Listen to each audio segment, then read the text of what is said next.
Bonjour, merci beaucoup Imen pour cette excellente modération. Et effectivement, c'est une excellente transition sur cette thématique de notre table ronde, les défis éthiques et sociaux de l'intelligence artificielle en Afrique. Le cadre a été posé, on s'en réjouit. L'attention a été faite aussi sur l'utilisation de l'intelligence artificielle avec évidemment des garde-fous qui permettent de pouvoir garder aussi la maîtrise sur certains enjeux. On a la chance d'être 10 minutes en avance sur les horaires qui étaient prévus pour cette table ronde. Donc, je voulais demander à nos intervenants, à nos speakers, surtout si ils étaient tous connectés. Sinon, j'en profite pour remercier évidemment Madou Diawara pour cette excellente dynamique qu'il a impulsée et il nous a créé un espace de réflexion extraordinaire que ce cluster digital Africa. Un clin d'œil personnel à Kassi Aitiala qui traverse une période un peu compliquée avec des décès dans sa famille malheureusement. Donc toutes nos pensées, Kassi Aitiala, président d'honneur, on te salue et on te présente vraiment nos plus sincères pensées et au travers de ce webinaire, tu es présent aussi par ta sagesse et parce que tu as impulsé aux côtés de notre frère Amadou Diawara. Amadou, bonjour. Je te laisse peut-être prendre la parole le temps que nos speakers se connectent avec ces 10 minutes d'avance. Tu es en mute, Amadou? Non, mais c'est difficile pour moi de prendre la parole quand je vois toutes les idées rayonnantes avec Imen et cette magnifique conférence. Mais je suis tellement ému de voir que la deuxième édition, elle est magnifiquement bien organisée. Mais c'est ça aussi, les coulisses qui sont derrière, Rachid, Imen, Maya, Djibril, l'infatigable Djibril et puis Awa et toute l'équipe que Rachid nous a mis aussi pour les vidéos depuis Oujda. Donc, c'est de dire qu'aujourd'hui, Kassi, il n'est pas là, mais il est là. Il est là, Kassi, il est toujours là, il est partout. Son nombre est partout, Kassi. Et on est avec lui, on est de cœur avec lui. Et aussi, on souhaite un établissement au ministre Saïd Djelab aussi également. Mais franchement, ce cluster, il ne peut pas rêver mieux. Il ne peut pas rêver mieux. Mais la bonne nouvelle, c'est que Linda, tu vas modérer comme Imen vient de le faire de manière magnifique. Je l'ai dit, Imen, il va falloir que je passe du côté de Boston pour apprendre comment modérer une table ronde en français et en anglais simultané. Moi qui est très mauvais en anglais, mais j'ai tout compris, ça a été vraiment bien fait. Et je suis content de voir mon frère Clément depuis le Burkina Faso aussi qui est engagé avec nous, mais extraordinaire Mohamed. Qu'est-ce que tu vois mon frère? Et je te vois toujours aussi dynamique aussi pour le continent. Franchement, je sais que Warda va ramener avec sa passion pour l'intelligence artificielle et Imed Anana qui, pour sa deuxième édition, à chaque fois, il est là aussi avec nous. Et Shaira, depuis la Tunisie, elle va également nous donner son point de vue. Franchement, ce cluster, il est magnifique. Et depuis ce matin, je suis très content. Et quand je vois Mme Baranga, qui, j'ai l'impression qu'elle a 12 ans, et voilà, elle est toujours pétillante. Non, mais ça fait plaisir de voir ça. Et Amadou Touré, et franchement, Ibrahim, et Salif qui modèrent excellemment. Donc, franchement, et je sais que les panels à venir, avec Bakary Kamara et tous les autres, ce cluster, il est magnifique. Et j'ai hâte de voir aussi la table ronde en anglais avec Milema, Jan, Mohamed et tous les autres. Et je sais que Balkissa, ma soeur, elle va être là aussi de façon comme d'habitude le fait. Un excellent travail du côté de Facebook. On est tellement fiers d'elle aussi. Je suppose qu'elle doit soit du côté de Dubaï ou de Niamey ou de Washington, mais Balkissa, elle est de partout aussi. Magnifique ce cluster. En tout cas, bravo. Et Linda, je te laisse parce que tu sais, j'aime parler et quand je suis content comme ça part dans tous les sens. Merci. Écoute, non, on a 10 minutes d'avance, donc tu peux en profiter, mais merci pour cette introduction. Et effectivement, on a été impressionné par la modération d'Imen et elle a switché et elle a mis en valeur aussi cette thématique avec une très, très belle introduction autour de, évidemment, l'éthique, puisque tout est éthique aujourd'hui. Hein. On parle beaucoup d'intelligence artificielle, mais son utilisation, la façon dont elle est déployée dans nos secteurs aussi respectifs, puisque on le verra aussi au travers de nos différents intervenants. Nous avons des intervenants qui sont très orientés système d'information, donc sur la partie technique et sécurité des systèmes d'information. Et on a aussi des personnes qui sont plus dans l'accompagnement, le conseil pour le déploiement de l'intelligence artificielle, et aussi peut-être aussi avec Mohamed Amin qui est connecté au monde académique. Il nous permettra aussi de pouvoir remonter un certain nombre d'informations qui proviennent aussi de la jeunesse et des jeunes qui sont formés à cette IA. Donc, ce sera aussi un regard intéressant. Alors, je voulais effectivement m'assurer que tous nos speakers étaient bien parmi nous, et notre invité d'honneur. Alors, on a eu effectivement les excuses de Monsieur Djeleb, donc qui a subi une petite opération, donc aussi.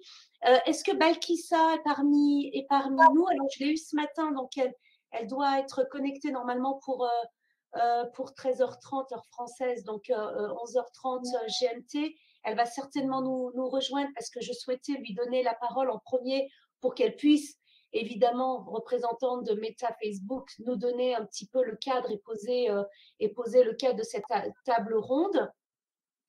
Et en attendant, oui.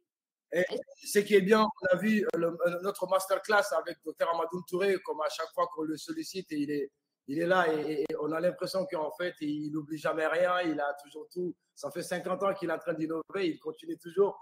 Mais c'est ça qui est bien. Et quand on voit ces mélanges qu'on arrive à mettre au niveau du cluster avec des personnalités dans le monde technologique comme Amadou Touré et Balkissa et tous les autres qui sont en train d'arriver, je pense que franchement, Imen, tu as un bon panel aujourd'hui à modérer. Et tous les panels arrivés sont aussi importants que d'autres. Franchement, moi, je dis chapeau à Djibril et puis à l'équipe de coordination pour ce travail. Mais il faudra aussi que tu nous parles, Linda, de ce que tu fais toi aussi en termes de sécurité, en termes de tout ce que tu as fait pour le continent africain et tu continues de faire. Je sais que tu viens d'arriver de la Côte d'Ivoire, si tu n'es même pas toujours là-bas, parce qu'on ne sait jamais où tu es toi aussi. Tu bouges tellement, mais c'est magnifique. En tout cas, ces 10 minutes que nous avons, le temps que Balkissa nous rejoigne et tous les autres, c'est de dire qu'on a vraiment des personnes magnifiques.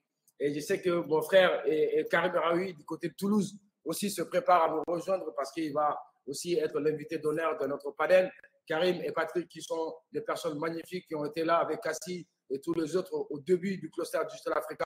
On leur dit merci. On leur dit vraiment merci à eux parce que c'est une impulsion qui est là.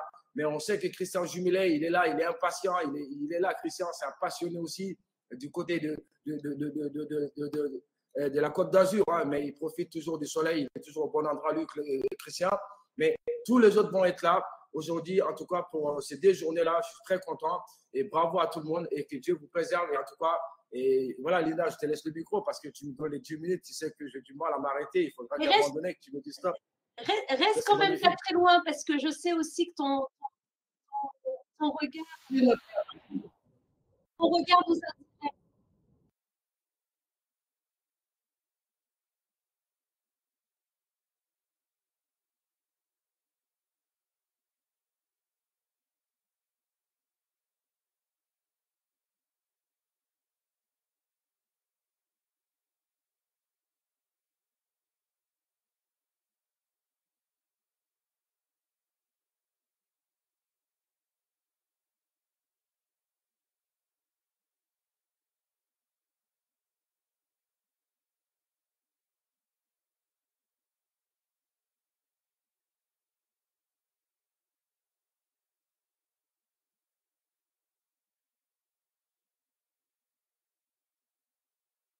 Très belle introduction. Donc, 2e édition de ce sommet.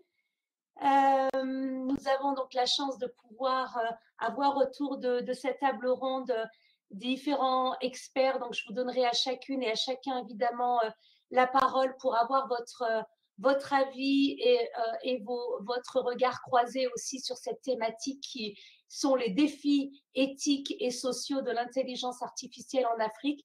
Évidemment, un clin d'œil, comme tu l'as dit, Amadou, à toute l'équipe qui nous a vraiment mâché le travail. Donc, un grand big up à Djibril, qui a été remarquable en amont, en préparation, parce que, évidemment, on a tous nos activités respectives. On se rejoint pour ce rendez-vous incontournable, mais toute l'équipe de Djibril et l'équipe aussi qui a participé à mettre en place cette organisation, plus c'est fluide, plus il y a eu du travail en amont. Donc, nous, on est un petit peu privilégiés, on arrive pour modérer, pour se montrer devant la caméra, mais derrière, il y a eu un gros travail qui a été impulsé. Donc, vraiment un remerciement à toute l'équipe d'organisation et et Djibril en chef d'orchestre. Encore une fois, merci beaucoup Amadou pour ta confiance, pour m'avoir aussi choisi pour modérer cette table ronde. Effectivement, je rentre d'Abidjan, j'ai encore quelques cernes sous les yeux, donc je suis rentrée après une tournée extrêmement intéressante où, petite parenthèse, donc je m'occupe de Globe-Trans, qui est un transitaire sur l'Afrique. Et dans le transport aussi maritime, il y a de l'intelligence artificielle, des outils qui sont aujourd'hui utilisés pour faire notamment de la prédiction, pour faire de l'optimisation aussi des flux marchandises. Donc, l'IA est absolument de partout et ça, je le confirme. Alors, je viens de recevoir un petit message de Warda qui aura Bailish qui aura quelques minutes de retard. Est-ce que Balkissa est parmi nous? Si elle pouvait juste me faire signe, parce que j'aimerais vraiment démarrer cette table ronde avec elle. Si elle n'est pas connectée, on va commencer un petit peu à poser le cadre et à faire un tour de table. Est-ce que vous pouvez me confirmer ou pas que Balkissa est là? Alors, je viens de la voir, elle est en train de venir, elle sort d'une réunion, et c'est ça quand on est responsable politique Afrique de Meta, hein, donc elle est en train de nous rejoindre. Mais entre-temps, je pense qu'il y a Djibril qui essaie de mettre sa caméra, et voilà, il faudra pour ceux qui ne le connaissent pas, il est là, Djibril, il est tout petit comme ça, mais il fait un excellent travail avec son équipe derrière. Et voilà, Djibril, merci, comme elle l'a dit tout le monde, et ça fait vraiment plaisir, et ça fait plaisir. Donc, je pense que tu peux démarrer, Linda, le temps que tout ça nous rejoigne, et après, on va pouvoir prendre la parole, et je pense que on peut démarrer parce que voilà, il y a Chaker Rezid et tous les autres qui attendent, tous ces passionnés. Saker qui a été là aussi avec Rachid El Gamour, qui m'ont accompagné dès le premier jour du cluster Digital Africa. Mais franchement, Rabia Corso, tout le monde, et Jan Malikan qui je vois aussi, Samira. Donc franchement, il y a tout le monde qui est là, donc c'est magnifique. Je pense qu'on peut démarrer. Voilà. Alors, on y va. D'abord, merci Amadou, parce que là, tu viens de rassembler déjà pour cette table ronde l'Algérie, le Maroc, la Tunisie, le Burkina Faso. Donc, c'est important de dire aussi que là, on est vraiment dans une dimension africaine et c'est prouvé aussi par la diversité des intervenants, donc des quatre coins de l'Afrique. Alors, le contexte, il est simple. L'intelligence aujourd'hui artificielle, évidemment, elle progresse. On la rencontre de partout. C'est une progression sans précédent et son potentiel d'impact, évidemment, sur le développement en Afrique est immense, sur tous les volets, évidemment, sociétaux, professionnels. Et ça nous pose aujourd'hui la question de l'éthique qui est centrale. Donc aujourd'hui, l'Afrique, avec sa diversité culturelle, avec aussi ses propres défis socio-économiques et ses structures politiques distinctes, font que aujourd'hui, il y a particulièrement aussi des vulnérabilités que l'on décèle. Et face à ces vulnérabilités et ces inégalités que sont l'IA, et qui pourraient peut-être l'exacerber, se pose la question justement autour de cette table ronde de savoir comment explorer les implications de l'IA sur les droits humains, sur l'inclusion sociale, sur la justice, des questions aussi de transparence, tout en identifiant également les opportunités pour faire de l'IA une intelligence artificielle éthique et inclusive. Donc, comment l'IA et l'éthique vont pouvoir justement se déployer en Afrique tout en respectant ces garde-fous. Donc, on a parlé de garde-fous ce matin dans les différentes interventions. Donc, et cette vigilance qu'il va falloir avoir. Donc, à partir de là, les objectifs de cette table ronde sont simples, c'est d'identifier les défis éthiques et sociaux spécifiques à l'IA pour les sociétés africaines.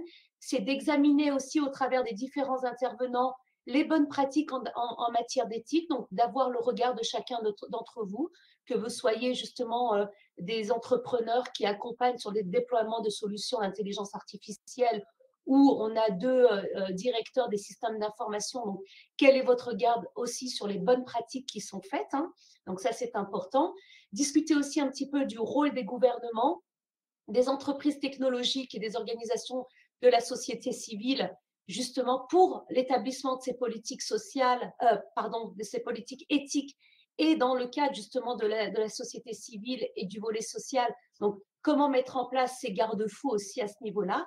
Et enfin, évidemment, favoriser ce dialogue qui est cher au cluster Digital Africa et Amadou Diawara, son président, c'est de permettre justement sur cette plateforme qu'est le CDA, de pouvoir avoir un regard croisé sur ces questions-là et sur l'expérience de chacune et de chacun, puisque nous sommes partie prenante pour mettre en place aussi des recommandations. Je rappelle aussi que le rôle de CDA, c'est celui-là, c'est de pouvoir discuter, se rencontrer, c'est bien, échanger, c'est bien, mais également sortir de ces discussions des recommandations qui vont faire la force et la valeur ajoutée du cluster digital africain.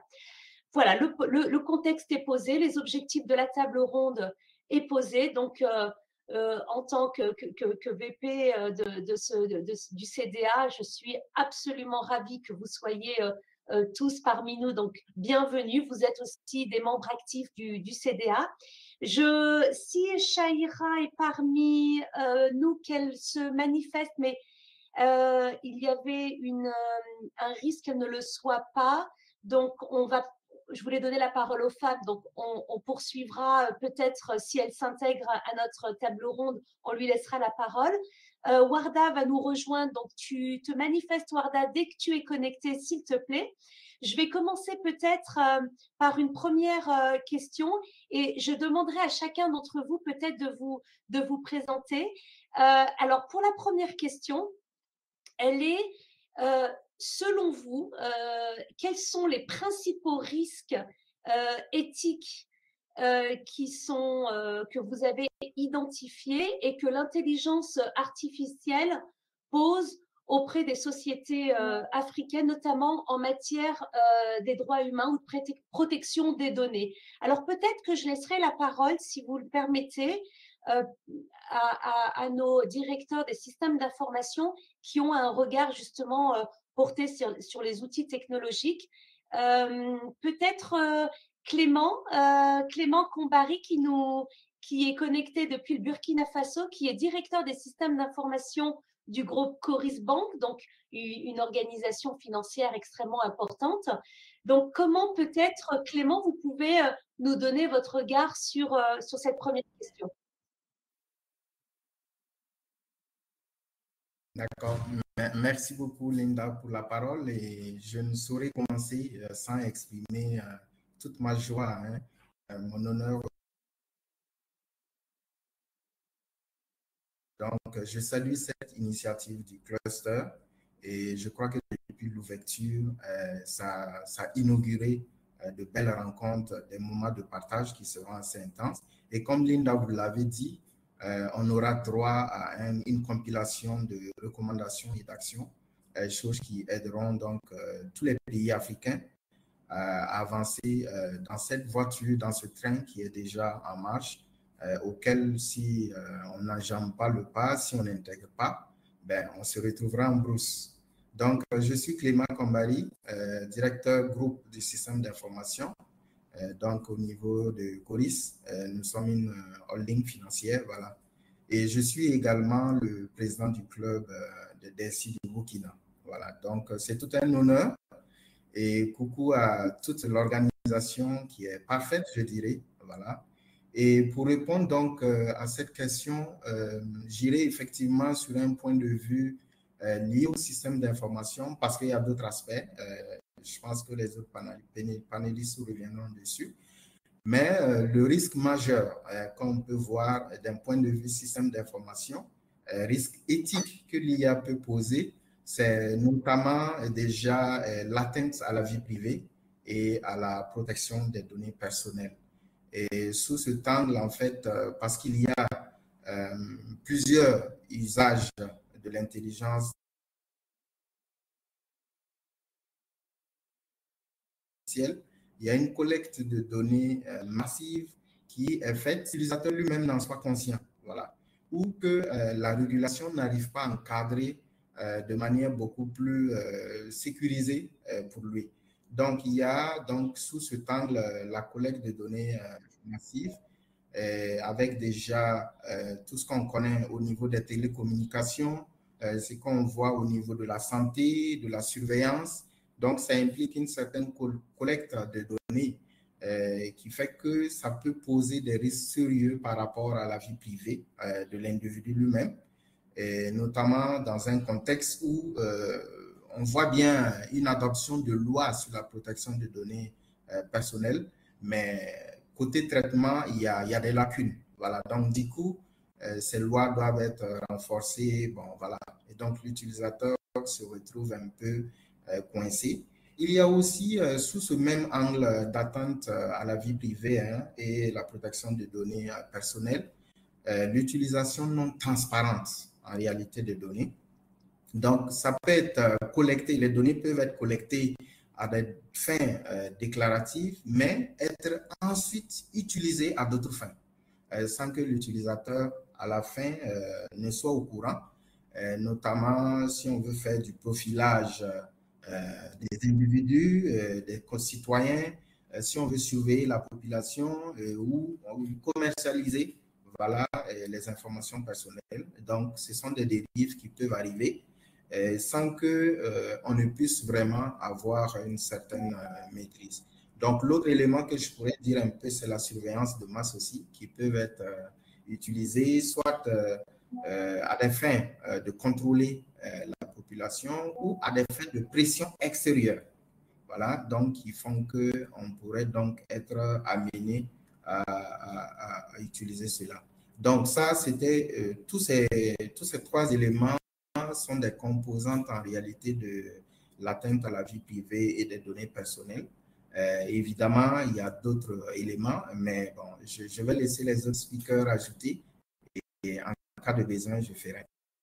Merci beaucoup. Merci déjà pour ces premiers éléments de réponse. Et c'est très bien parce que du coup, Balkissa nous a rejoints et je vais peut-être lui donner la parole également parce que j'aurais souhaité aussi qu'elle pose le cadre. Et c'est très bien que ça se passe dans ce sens chronologique parce que du coup, Clément, merci, vous avez mis le point sur effectivement l'utilisation des données privées et puis est-ce qu'on serait pas surveillé justement lorsqu'on laisse des traces sur le web et comment justement nos données sont collectées et utilisées. Donc là, effectivement, l'éthique rentre en ligne de compte.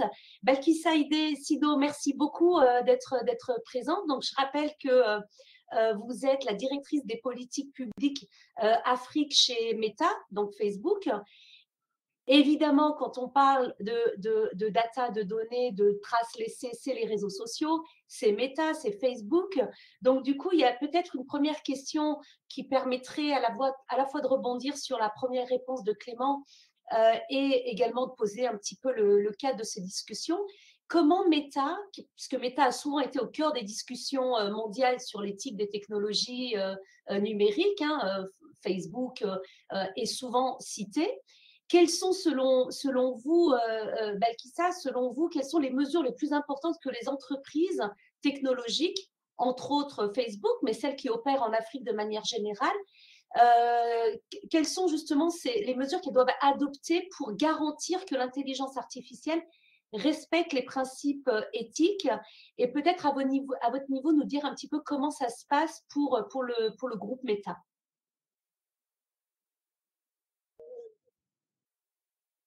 Bonjour à tous, merci beaucoup Linda. Avant d'adresser la question, je voudrais déjà spécifier que mon intervention sera uniquement focalisée sur l'intelligence artificielle, étant donné que c'est le thème sur lequel se porte cette table ronde.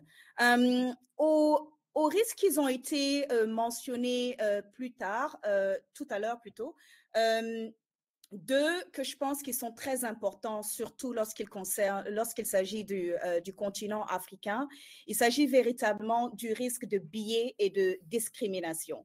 Parce que l'intelligence artificielle, qu'on parle de tout ce qui est grand modèle, donc tout ce qui est large language model, ou bien les différents modèles qui sont fabriqués ou qui sont construits sur la base de l'intelligence artificielle utilisent énormément de données, donc des sets de données. Et donc, le modèle qui résulte en fait de ces sets de données-là peuvent être soit représentatifs de toutes les communautés ou et malheureusement, un des défis qu'on rencontre, c'est que ces sets de données ne sont pas représentatifs de nos régions, de nos pays, de nos contextes, de nos langues, de nos cultures. Il y a eu de nombreux échanges et on continue à avoir des débats là-dessus sur quel est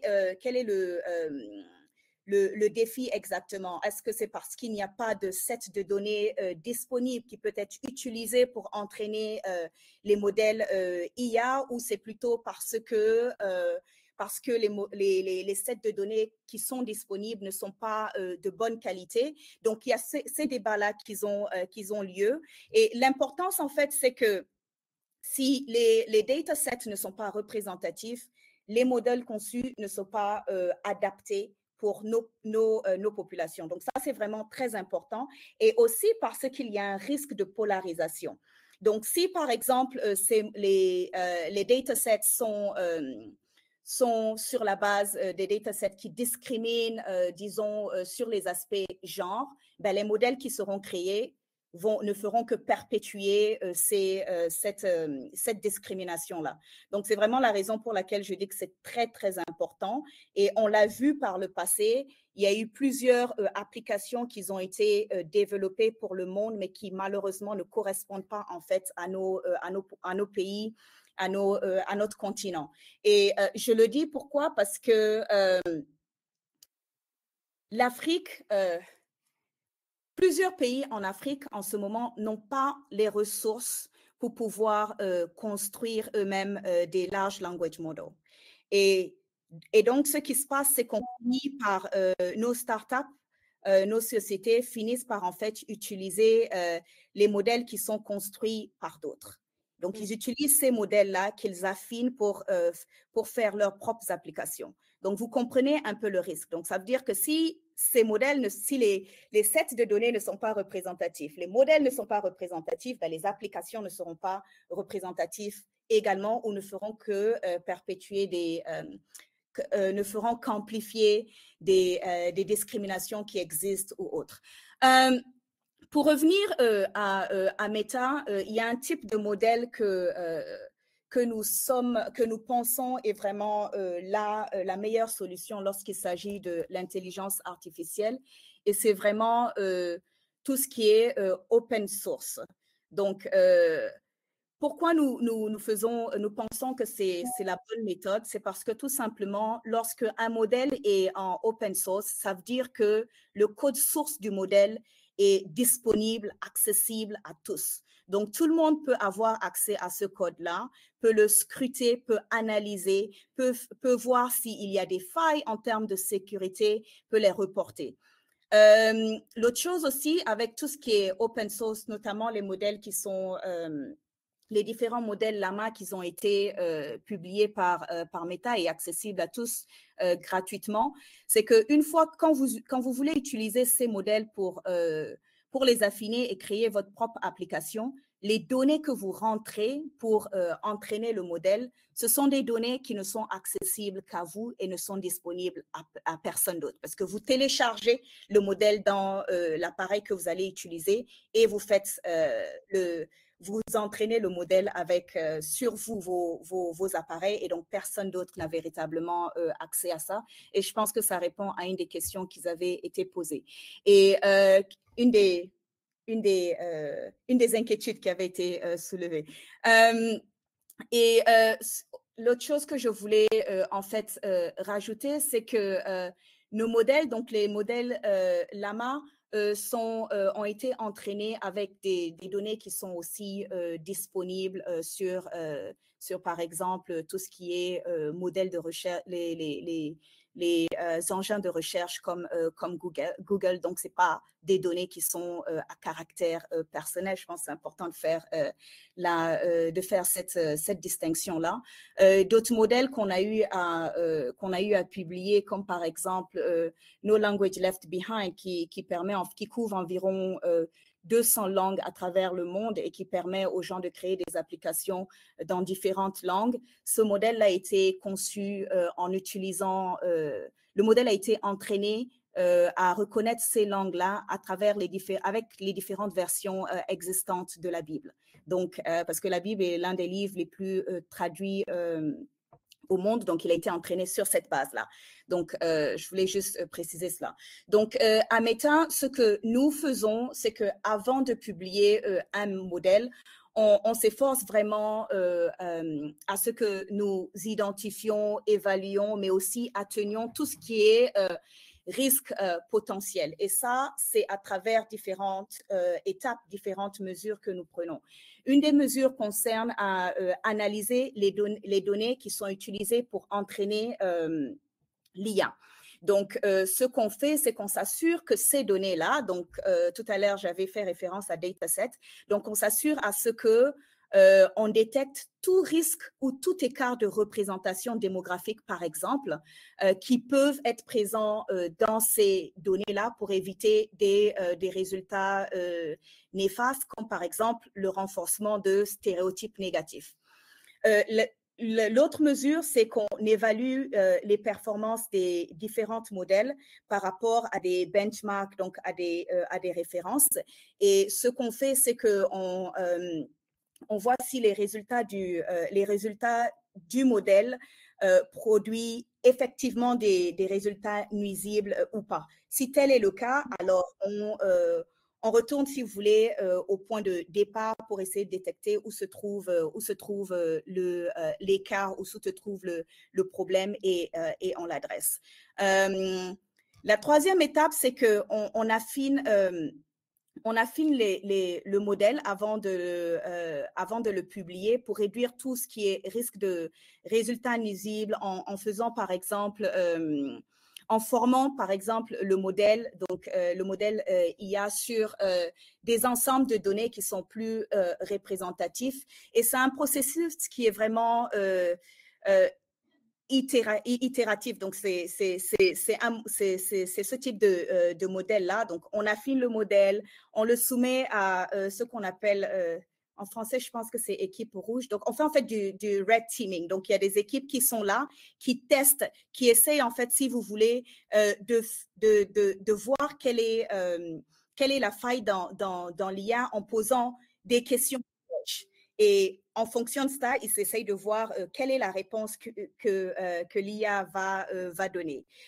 Et si la réponse est une réponse qui est potentiellement nuisible, alors on essaye de comprendre quel est le problème et puis on l'adresse. Je pense que quand il s'agit de Meta, Meta est vraiment une société qui est pionnier dans tout ce qui concerne l'approche open source. Que ce soit pour tout ce qui est AI génératif ou autre. Et quand je parle de autre, je vais parler avant même que les gens commencent à parler de IA. Il y avait des modèles qu'on avait publiés auparavant en open source comme PyTorch qui sont très connus. Et c'est tout simplement, on le fait parce qu'on reconnaît. Et c'est quelque chose qui est reconnu largement par l'ensemble de l'écosystème, que tout ce qui est AI a tendance à être plus sécurisé que les modèles fermés. Et c'est quelque chose qu'on a eu à voir même avec Linux. Je ne sais pas si vous vous rappelez de l'histoire d'avant de l'Internet. Il y avait d'abord Linux qui était un modèle fermé. Après, il y a eu Linux qui est en modèle ouvert. Et une des raisons pour lesquelles Linux a connu un succès, c'est parce que c'est un modèle qui est ouvert. Donc, en étant ouvert, le modèle est continuellement amélioré, le modèle est transparent et ça permet aussi de créer une communauté de pratiques, des gens qui échangent entre eux, des gens qui se soutiennent, qui partagent les bonnes pratiques. Donc, c'est un modèle que moi, à mon avis, en tout cas, je pense qu'il devrait être soutenu. D'autant plus qu'on sait que en ce moment, avec la géopolitique, il y a des risques en fait que tout ce qui est open source subisse des restrictions.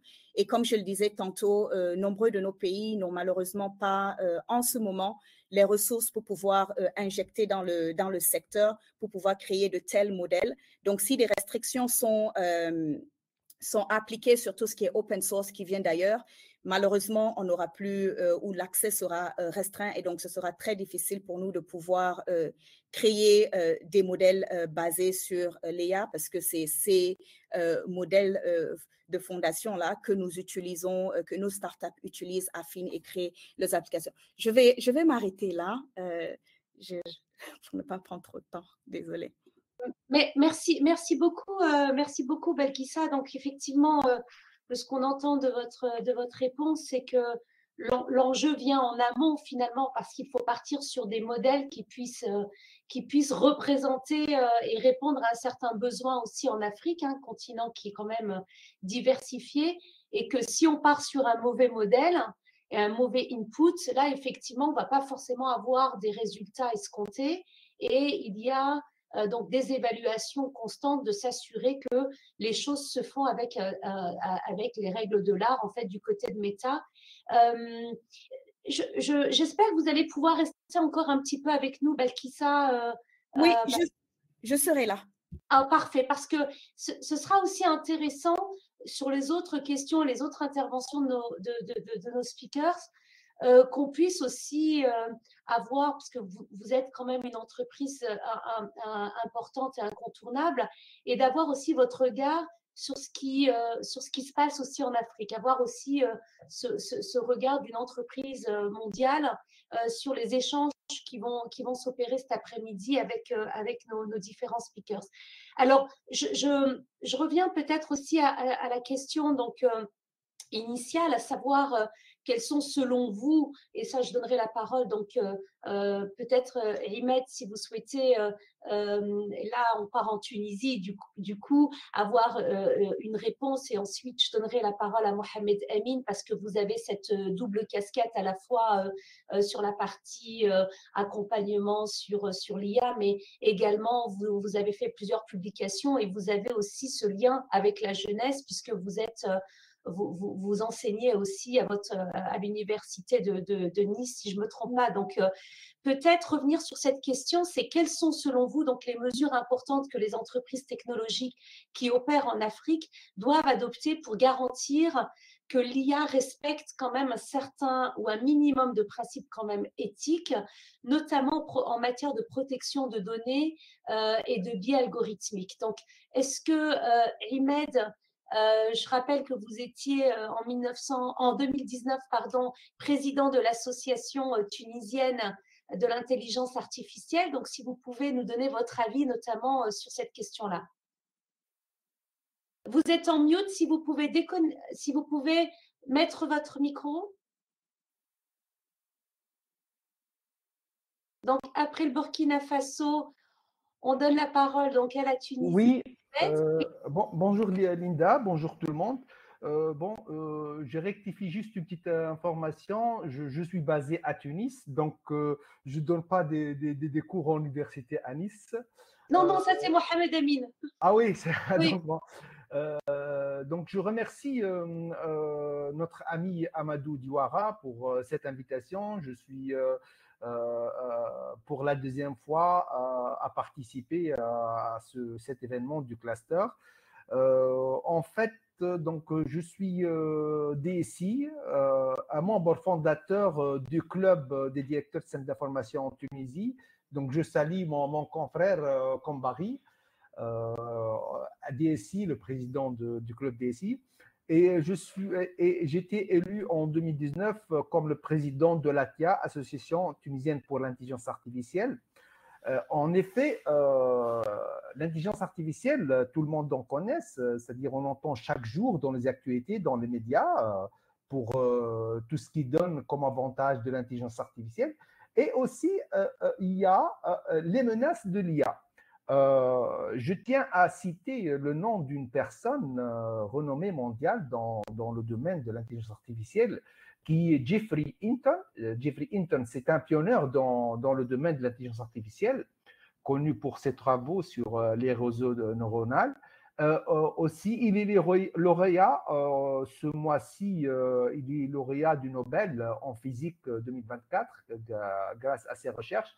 Et cette personne, il a quitté si je pense très bien, il a quitté en mai 2023 son post de Google parce qu'il a voulu parler clairement et avec toute liberté sur ses inquiétudes, sur ses préoccupations éthiques et sociales concernant l'intelligence artificielle. Donc, il était inquiet sur les dangers potentiels de l'intelligence artificielle que peut faire face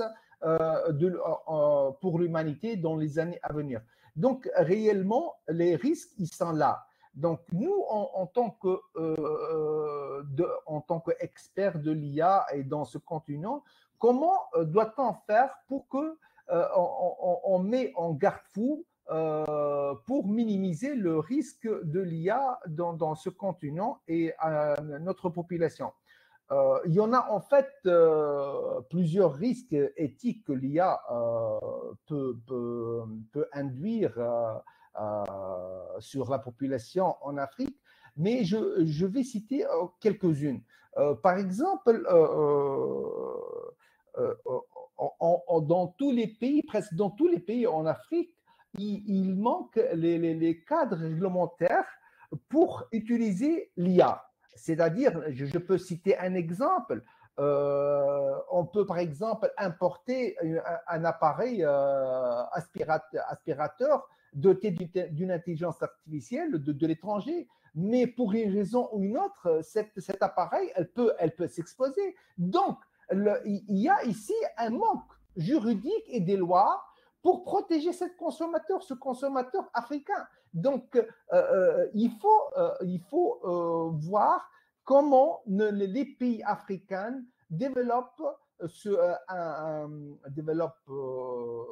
un cadre réglementaire et juridique pour faire face à ce vide juridique et protéger les citoyens. Ça, c'est un des éthiques. Je peux citer un autre risque qui est le manque de transparence, de l'intelligence artificielle. Aujourd'hui, en Afrique, si on prend la répartition des clouds, la répartition des data center cloud qui contiennent des data, on trouve l'Afrique, elle est en bas de ce baromètre. C'est-à-dire aujourd'hui, par exemple, l'Amérique, elle contient, qui est classée parmi les premiers, elle contient 5000 data cloud qui contiennent des données. Ces cloud data center, ça permet aux startups, aux entrepreneurs de l'IA de faire entraîner leur modèle. Aujourd'hui, nous, les Africains, vu qu'il y a ce manque important de data center cloud, nous sommes obligés de faire entraîner nos algorithmes avec des données occidentaux et même des données open source. Ça donnera un algorithme qui peut contenir des informations biaisées. Donc, ici, il faudra vraiment faire attention à savoir l'usage de ces data qui ne sont pas appropriés à la population africaine. Donc, vraiment, le manque de data, le manque de data center cloud pour un usage par notre start-up africain, ça engendre un grand risque pour l'éthique des Africains. Et il en reste encore d'autres, mais je laisse mes collègues à éclaircir ou… Merci, Rimet. Donc moi j'ai noté effectivement, de grandes orientations, de grandes réflexions à apporter. C'est mais ça je pense que c'est vraiment aussi le dénominateur commun, c'est la nécessité de mettre un cadre réglementaire en Afrique avec des règles du jeu, donc réguler ce marché pour pouvoir avoir des règles, à quel moment on enfreint ou pas les règles éthiques. Donc, il faut absolument la nécessité de poser ce cadre réglementaire parce qu'il y a un manque. Alors, peut-être que sur certains pays, on est peut-être plus avancé que d'autres, mais de manière générale, il y a quand même un manque à ce niveau-là. Donc, un manque réglementaire, donc première action. Et deuxième action en élément de vos réponses, c'est la nécessité effectivement d'installer des data centers en local et de ne pas voir ces informations s'échapper pour essayer de minimiser en tout cas l'utilisation de ces data. Alors peut-être que je ferai aussi, je tends le bâton de parole à Mohamed Amin parce que je sais que vous avez, Mohamed Amin, écrit un certain nombre aussi d'articles autour du lien justement avec les citoyens et l'utilisation de l'intelligence artificielle. Donc, est-ce qu'en complément des réponses de Imed, vous voyez d'autres éléments de réflexion qui nous permettraient de pouvoir poser ce cadre-là et quels sont justement les risques sur lesquels il faudra se pencher avec votre dimension, et je vous laisse peut-être vous présenter aussi en quelques mots sur le lien avec le citoyen on parle de participation, c'est de démocratie participative, etc. Donc, comment, justement, avec votre regard aussi et votre connexion aussi avec la jeunesse, vous pouvez nous apporter un complément de réponse sur cette première question? Bonjour, merci Linda pour votre question et pour votre intervention. D'abord, je remercie les organisateurs de cette belle invitation. Je remercie donc le cluster Digital Africa et tous les panélistes qui m'ont précédé. Je suis Mohamed Amin Mahfoudi, donc je suis chercheur affilié au laboratoire Transition de l'Université Côte d'Azur à Nice, qui travaille sur tous les aspects de transformation, si vous voulez, digitale ou numérique de la ville, de la communauté humaine. Et dans ce laboratoire-là, comme ça je ferai rapidement la transition à votre question, il n'y a pas que des informaticiens, d'abord, mais il y a tout un panel de chercheurs de différentes disciplines. Vous avez des anthropologues, des sociologues, des psychologues, des informaticiens bien sûr, vous avez des géographes, vous avez toutes sortes, enfin tous les acteurs qui seraient, je dirais, impliqués dans ces questions d'éthique, d'intelligence artificielle ou de transition numérique de manière générale de la société humaine. Ils y travaillent et on arrive à trouver des réponses. Et parfois, les réponses ne sont pas forcément informatiques. Et ça, c'est très important à souligner. Je dirige aussi deux entreprises locales au Maroc. Je suis basé à Rabat et à Casa. L'une qui travaille sur toutes les questions de transformation digitale des entreprises, qu'elles soient publiques ou privées. Et la deuxième qui travaille dans tout ce qui est formulaire électronique entre, si vous voulez, entre les différents points géographiques. Et là, je cite un principe qui est très sympathique de cette entreprise-là, Best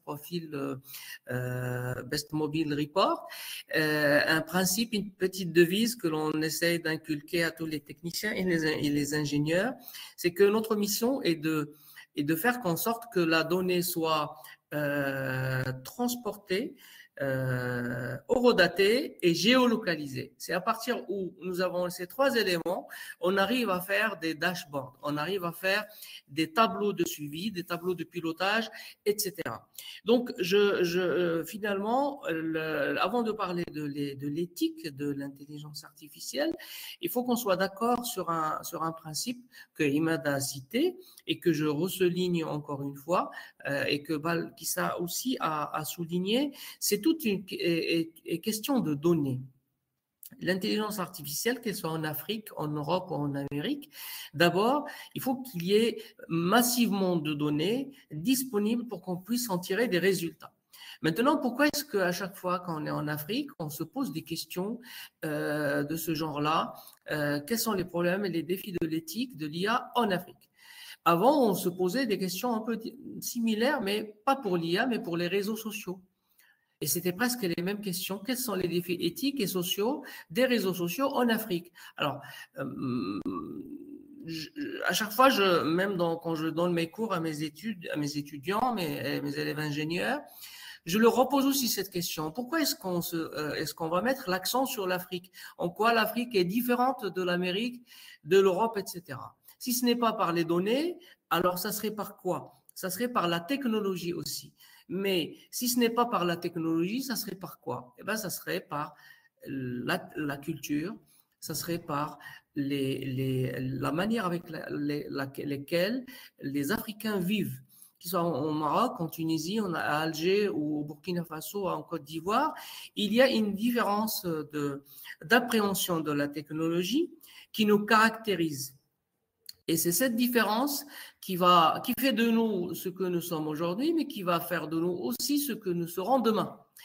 Et donc, quand on se penche sur la question de l'intelligence artificielle, aujourd'hui, elle nous vient de plein fouet, comme les réseaux sociaux dans le passé. Et maintenant, quelles seraient les prédispositions que nous devons prendre pour faire face, si le mot est juste? Pourquoi on fait face généralement à quelque chose qui nous attaque? Est-ce que réellement l'intelligence artificielle nous attaque? Comme les réseaux sociaux, dans le temps, étaient aussi responsables de beaucoup de perturbations sociales. Et d'ailleurs, si Facebook était exactement pareil qu'aujourd'hui en 2011, peut-être que les problématiques du printemps arabe, que tout le monde connaît, que tout le monde a vécu, ne se seraient pas passées de la même manière. Parce qu'aujourd'hui, Facebook, il a des outils beaucoup plus performants. Il a revu de fond en comble les questions d'éthique dans l'utilisation de sa propre plateforme, qu'aujourd'hui, il n'est pas utilisé de la même manière. En 2010, en 2011, eh ben justement, les réseaux sociaux ont été à l'origine de beaucoup de perturbations sociales. Et j'en cite précisément la Tunisie, la Libye, etc., l'Égypte, et j'en passe. Donc, quand on se pose ces questions de l'éthique, on va se poser d'abord les questions de l'utilisabilité. Comment utilisons-nous l'IA aujourd'hui en Afrique? Nous l'utilisons sur la base de modèles de langage, comme a précisé Balkissa, qui ne nous appartiennent pas, que nous n'avons pas fabriqués, mais que nous arrivons encore mal à alimenter en langage et en données. Donc ça, c'est le premier défi, le premier problème. Bien sûr, derrière, on va citer tout ce qui va avec, comme DIC, là je remets ma casquette de DIC, c'est les data centers, c'est les applications propres à chaque pays, c'est l'open source propre à chaque pays, parce qu'aujourd'hui, l'open source, il est libre, demain, il sera peut-être pas libre. Et nous avons, avec un réseau social, nous avons une expérience qui n'est pas très agréable. Aujourd'hui, Twitter, qui a totalement été transformé par rapport à sa version ancienne et que tout le monde utilisait et sur la base de laquelle tout le monde avait basé des politiques sociales, des politiques commerciales, des politiques, etc., etc. Aujourd'hui, sur X, tout devient payant. Demain, sur Facebook, ça va peut-être être le cas, et etc., etc., etc. Donc, alors, pardon, Mohamed Amin, je voudrais vraiment qu'on fasse focus sur l'intelligence artificielle parce que c'est des discussions qui peuvent être un petit peu borderline entre l'utilisation des réseaux sociaux. Donc, vraiment, essayons de rester focus. Peut-être, j'entends, et peut-être que Balkissa pourra aussi rebondir sur ce qui a été dit. Et je comprends qu'il y a des spécificités et que tout revient en fait à l'utilisation, comment utiliser les réseaux sociaux. Mais j'aimerais peut-être plus qu'on fasse focus sur l'intelligence artificielle pour recentrer le débat plus sur l'IA que les réseaux sociaux à proprement dit. On sait effectivement que les réseaux sociaux sont des outils aujourd'hui qui peuvent être des outils mal utilisés. Mais aujourd'hui, le débat aujourd'hui, c'est vraiment de se dire l'IA et l'éthique, comment faire que l'IA, l'intelligence artificielle aujourd'hui, donc au-delà des réseaux sociaux, peut respecter, doit respecter ces garde-fous que sont les valeurs éthiques que défendent chacun de nous et le continent africain en particulier. Bien évidemment, quand je parle des réseaux sociaux, c'est uniquement dans cette optique de flux de données, parce que l'intelligence artificielle est une grosse machine, si vous voulez, qui s'alimente des données qui lui arrivent de toutes parts. Et les réseaux sociaux sont un canal de données énorme qui alimente cette intelligence artificielle. Si on y rajoute les données que font exploiter les entreprises et les services publics dans chaque pays, nous avons quelque chose d'immense auquel on doit relever les défis. Maintenant, quand on parle de défis éthiques, bien évidemment, c'est tout simplement de s'assurer, selon mon avis, que l'intelligence artificielle, sous quelque forme que soit, avec lesquelles elle se présente dans nos pays africains, doit servir l'humanité, doit servir les citoyens et non pas l'inverse. C'est-à-dire que si l'Afrique devrait demain se positionner comme un acteur important en intelligence artificielle, il faudrait que les pays africains ne soient pas uniquement des consommateurs de données que cette intelligence artificielle manipule, mais il faudrait aussi que l'Afrique alimente cette intelligence artificielle mondiale par les données qui proviennent de ses propres pays, les données économiques, les données culturelles, sociales, etc., de telle sorte à ce que les langages de données puissent aussi trouver des réponses africaines à des requêtes africaines, à des problématiques africaines. Parce qu'aujourd'hui, de bout en bout, comme l'a précisé tout à l'heure Balkissa, nous pouvons interroger l'intelligence artificielle sur beaucoup de choses, et c'est des réponses qui sont tirées d'expériences humaines européennes, américaines, si vous voulez, pour des problématiques africaines. Demain, quand nous serons capables d'alimenter cette nébuleuse de l'intelligence artificielle par des données africaines, là, je pense qu'on va contribuer à l'évolution de l'humanité à notre manière. Alors, comment alimenter? Et je finis sur ça, en alimentant, en digitalisant tout ce qu'on fait. C'est-à-dire que si demain, toutes les administrations publiques des pays africains sont digitalisées et sont bâties sur des modèles numériques qui sont solides, il va y avoir forcément des flux de données que, qu'on le veut ou non, vont être injectés dans l'intelligence artificielle et vont nous servir à nous localement et servir l'humanité et la renseigner sur l'Afrique. Si demain toutes les entreprises privées sont digitalisées correctement, elles vont contribuer à ce système d'intelligence artificielle mondiale par de la donnée africaine, et donc les résultats de données, les résultats de recherche où les résultats d'interrogation de l'intelligence artificielle vont donner des résultats qui parlent de nous et qui remettent l'Afrique en avant, à la différence de ce qu'il est le cas aujourd'hui. Voilà. Merci beaucoup. Effectivement, merci pour votre regard, et effectivement, l'inquiétude est de savoir si toutes ces données, on parle d'infobésité aujourd'hui, donc comment toutes ces données qui vont émaner de l'Afrique vont être utilisées, vont permettre le développement du continent et non pas une menace supplémentaire. Je vais peut-être laisser l'avis aussi de Balkissa avant de donner, enfin après je donnerai la parole à Warda qui vient de nous rejoindre. Merci Warda. Balkissa, par rapport à ces premiers éléments de réponse, ces premiers regards, est-ce que vous souhaitez donc rebondir? Effectivement, on parle beaucoup aussi de votre société qui est aussi un acteur majeur, mais dans les éléments de réponse de Mohamed Emin et ses inquiétudes, ses réflexions, et celles de Imed et pareil pour Clément, est-ce que vous souhaitez aussi rebondir là-dessus? Merci beaucoup, Linda.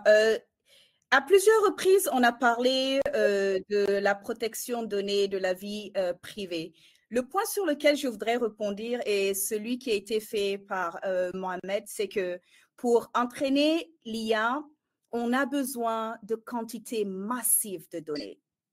Et donc, le point que je veux soulever, c'est que pour tout ce qui concerne le traitement des données, il y a 6 bases légales. Maintenant, si on prend la base légale qui très souvent est préconisée par nos lois sur la protection de données qu'on a en Afrique, c'est le consentement. Imaginez que vous avez des milliards de données. Comment est-ce que c'est faisable d'aller retrouver ces personnes-là et leur demander leur consentement? C'est impossible. Donc, ce qu'on préconise, c'est que plutôt le régulateur regarde les autres bases légales qui existent. Et une base légale qui est importante, c'est vraiment tout ce qui touche à l'intérêt légitime. C'est l'intérêt légitime qui est préconisé dans des cas similaires. Et j'insiste là-dessus parce que on le voit dans nos pays, les lois sur la protection de données sont en train d'être révisées. Et ce qui se passe, c'est que ces projets de loi-là, on inclut des sections sur tout ce qui est big data, tout ce qui est intelligence artificielle. Mais malheureusement, c'est tellement vague, les définitions qui sont incluses et les provisions qui sont mentionnées sont en réalité restrictives à même l'ambition des pays en ce qui concerne l'innovation et l'IA, parce que ça pose des blocus après. Si par exemple dans une loi on dit qu'on exige le consentement, si une société donnée, je ne sais pas moi, disons que CDA veut créer un modèle en utilisant un modèle de fondation qui est en open source. Est-ce que CDA va devoir maintenant aller essayer de comprendre quelles sont les données qui ont été utilisées, comment avoir le consentement? Parce que c'est juste pas possible en fait. Donc, il faut que le régulateur, en mettant en place les régulations, fasse aussi extrêmement attention à ce que les régulations ne deviennent pas plutôt un blocage pour tout ce qui est innovation. Ce qui est préconisé très souvent lorsqu'il s'agit d'innovation similaire, c'est de mettre des principes ou des lignes directives sur comment l'innovation doit être en fait utilisée, je dirais, ou mettre des valeurs, des guidelines en fait de base. Parce que pour l'instant, l'IA est quand même, je dirais, un peu nouveau dans la manière dont on est en train de l'utiliser. Et il ne faut pas qu'on se presse à commencer à mettre des lois. C'est juste les guidelines qu'il faut avoir. Et maintenant, essayer de voir dans la pratique qu'est-ce qui est en train de se faire et au fur et à mesure, réguler sur cette base-là pour éviter que l'Afrique ne se retrouve à la traîne, pour éviter qu'on ne puisse pas saisir tout ce qui est opportunité sur le plan socio-économique de l'IA. Et juste pour parler de quelques chiffres, hein, d'après les analystes, d'ici 2030, l'IA est susceptible d'apporter 15 700 milliards de dollars à l'économie mondiale et ils estiment que l'Afrique la part de l'Afrique est d'environ 1200 milliards. Donc, c'est vraiment important que nos gouvernements puissent soutenir cette innovation-là en mettant en place les lignes directives, en soutenant sur le plan, je dirais, en permettant l'accès à tout ce qui est modèle open source, en essayant de voir comment ils pourraient mettre en place des data centers GPU. J'ai entendu tout à l'heure, on a parlé des clouds. Quand il s'agit de tout ce qui est AI, vraiment ce qui est important, je dirais, c'est tout ce qui est data center GPU. Donc, GPU, c'est Graphics Processing Units. C'est en fait ce qui permet l'apprentissage, en fait, à l'IA d'accélérer tout ce qui est, d'accélérer les tâches liées à l'IA, tout ce qui est machine learning, tout ce qui est en fait traitement de vidéo, traitement graphique, calcul scientifique et tout ce qui est simulation. Je ne pense pas qu'en Afrique, on ait un centre de données pareil. Ce sont des centres de données qui coûtent excessivement cher.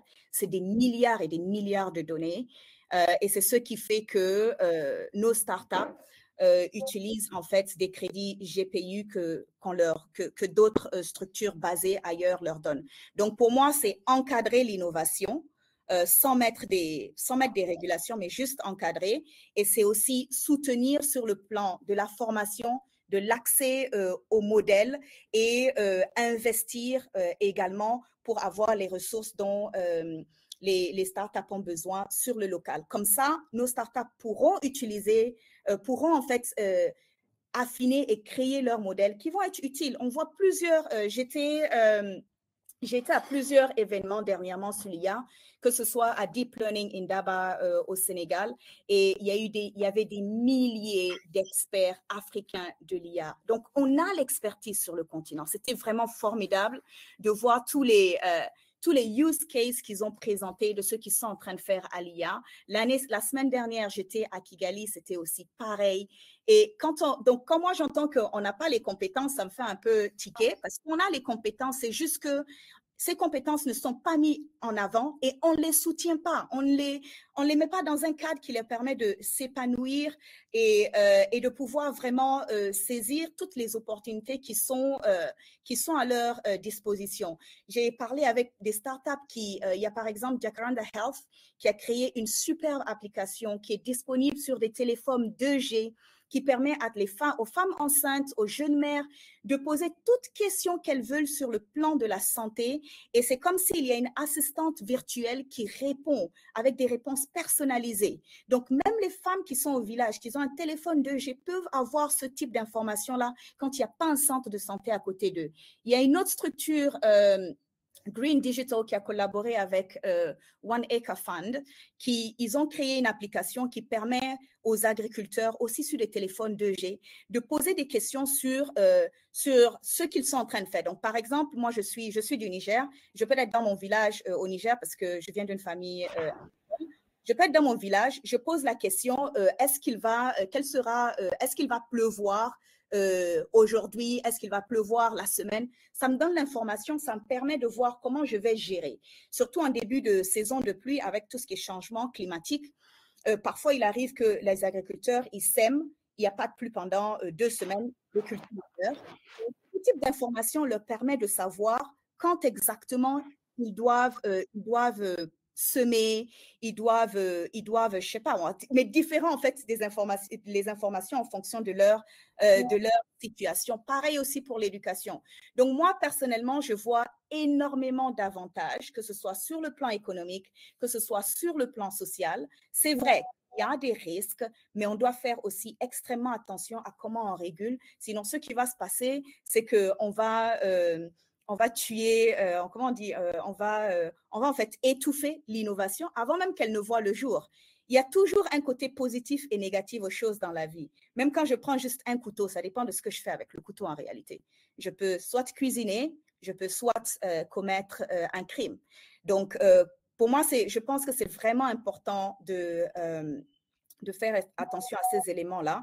Et la raison pour laquelle j'insiste sur tout ce qui est open source, parce que très souvent, les défis, les risques qu'on voit avec l'IA, quand on parle des risques sécuritaires et autres, ce sont des risques qui sont intentionnels. Quand tu veux créer un modèle qui va nuire, c'est intentionnel, c'est dès le départ. Et ces modèles-là, très souvent, sont des modèles qui vont être fermés. Mais quand c'est un modèle qui est ouvert, tu t'ouvres en fait à la critique de tout le monde, vu que tu publies ton code et tout le monde peut avoir accès, tout le monde peut le posséder et faire en fait ce qu'il veut avec sur la base des termes et conditions d'utilisation. Et comme je le disais, ce sont des modèles qui sont gratuits. Et quand on regarde les modèles comme Llama, par exemple, on sait que leur utilisation permet en fait, vu que les startups peuvent utiliser leur propre infrastructure et tout, ça réduit en fait le coût de tout ce qui est création de modèles d'environ 50%. Quand on veut comparer Llama, par exemple, avec des modèles fermés comme GPT-4o, donc de 50%, ça réduit le coût, ce qui est énorme pour des startups. Merci beaucoup, Balkissa. C'est toujours passionnant d'écouter aussi votre retour d'expérience. Et c'est clair qu'on se doit d'avoir de la data, des données, parce que l'IA se nourrit de ça. On a une inquiétude naturelle et légitime de se dire qu'est-ce qu'on va faire de cette data-là, de cette donnée-là. Et en même temps, il faut laisser faire l'innovation, comme vous l'avez rappelé, tout en posant un cadre. Donc, il y a ce juste milieu, cet équilibre à trouver. Avant de donner, peut-être, je redonnerai la parole au Burkina Faso avec Clément. Je vais laisser la parole à Warda. Donc, l'Algérie vient de nous rejoindre. Donc, Warda, qui est un cabinet de conseil autour de l'innovation et l'intelligence artificielle et qui vient d'être nommée coordinatrice de la communauté algérienne à Paris par la fondation IUDA et qui a aussi son regard sur justement cette relation IA et éthique. Donc, Warda, je te tutoie parce qu'on a préparé en amont aussi, on a eu un échange intéressant avant de faire cette table ronde. Est-ce que tu peux, donc la question qui était posée, c'était les principaux risques qui sont identifiés de l'intelligence artificielle sur un impact en matière de protection des données personnelles. Avoir un petit peu ton regard sur cette question-là. Avec grand plaisir. Tout d'abord, bonjour à tous, ravi de vous rejoindre. Et merci pour cette perspective et ce partage de perspectives qui sont très intéressantes. Et je commencerai par dire que, au vu des échanges, on peut déjà conclure, ou je dirais préconclure, on n'est pas tous totalement alignés sur certains éléments. Et chacun, effectivement, vient enrichir par ses perspectives. Pourquoi je dis ça? C'est qu'aujourd'hui, l'intelligence artificielle, pour moi, est encore en pleine définition au niveau international. Rien n'est figé.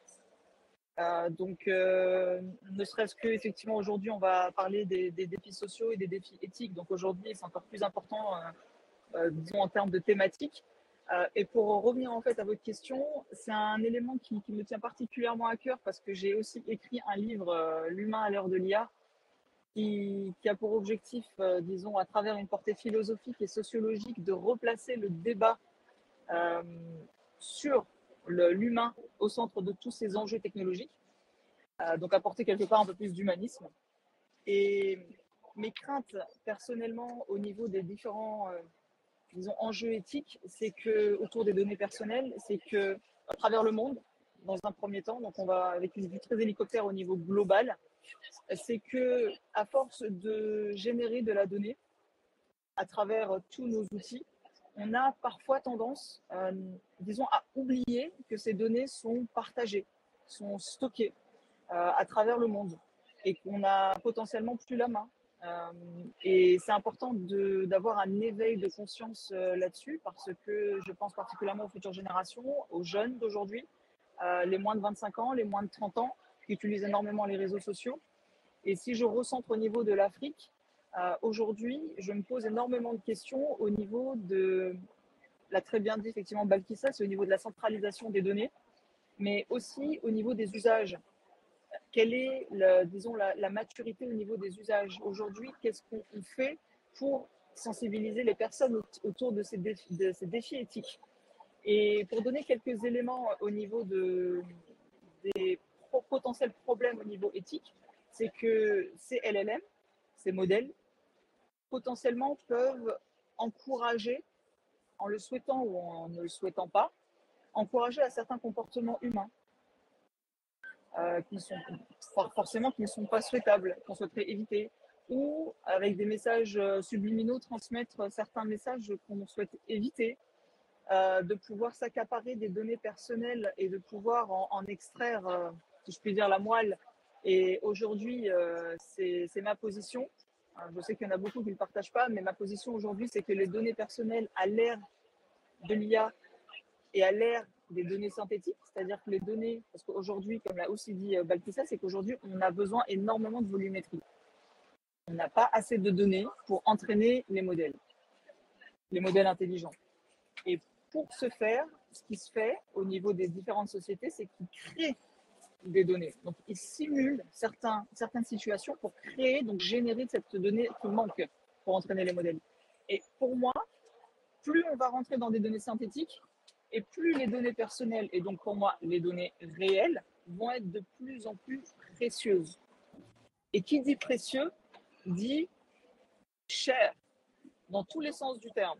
Ça peut être cher au niveau de l'individu, parce que l'individu, donc chaque personne à travers cette planète, va devoir veiller à savoir où ces données sont stockées, par quelles sociétés sont réutilisées, Et je vais terminer juste sur ce point-là, avant de vous partager, disons, mon contexte là tout de suite à travers cette conférence. Le dernier point, c'est monétisable. C'est-à-dire que qui dit données précieuses dit données, forcément, ici on parle de données personnelles, mais dit monétisable. Donc nos données peuvent être vendues beaucoup plus cher. Mon contexte là actuellement, c'est que je suis en plein milieu de salon à Paris, je suis à Porte de Versailles, je suis au plein cœur du salon du mondial de l'automobile, et j'ai partagé avec certains fournisseurs ce matin, je ne citerai pas leur nom parce qu'ils n'en ont pas souhaité, mais disons qu'ils embarquent aujourd'hui déjà de l'intelligence artificielle au sein des voitures. Et c'est un sujet sensible. Pourquoi? Parce qu'ils ne souhaitent pas divulguer exactement qu'est-ce qui est utilisé, parce qu'effectivement, il y a un contexte de compétitivité, hein, il faut le dire. Mais aussi au-delà de ça, c'est-à-dire que lorsque vous utilisez vos différents logiciels de trafic, donc par exemple quand vous vous orientez de chez vous vers votre travail, par exemple, et que vous avez une voiture, un dernier modèle assez récent de moins de 4 ans, normalement, vous avez un système embarqué intelligent et qui va vous orienter et, disons, potentiellement vous proposer de vous arrêter en cours de chemin, aller prendre un café ou aller acheter quelque part, disons, un commerce proche. Ça, c'est un système intelligent. Et ce système intelligent, quelque part, est en train d'influencer notre comportement, nos pensées, nos achats.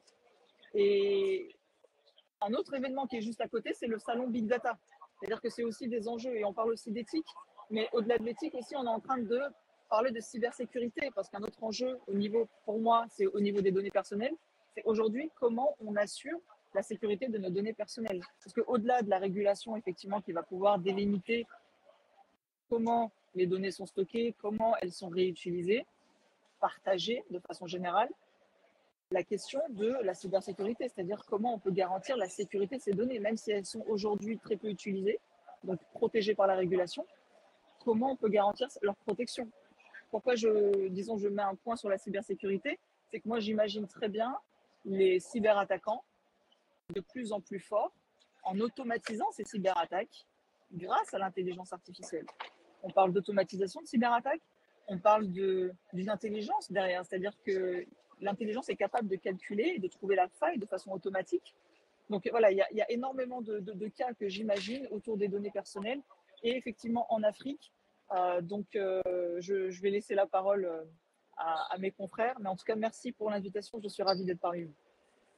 Merci beaucoup Warda, parce que du coup, vous apportez une dimension encore qu'on n'avait pas évoquée, mais le problème aussi aujourd'hui, on est dans un environnement de cyberattaque, de cybersécurité qui exacerbe aussi l'utilisation de la data pour déstabiliser un concurrent, pour déstabiliser une nation, pour déstabiliser des pays, pour déstabiliser peut-être que Clément, en tant que DSI aussi, déstabiliser une banque parce qu'on va attaquer la data.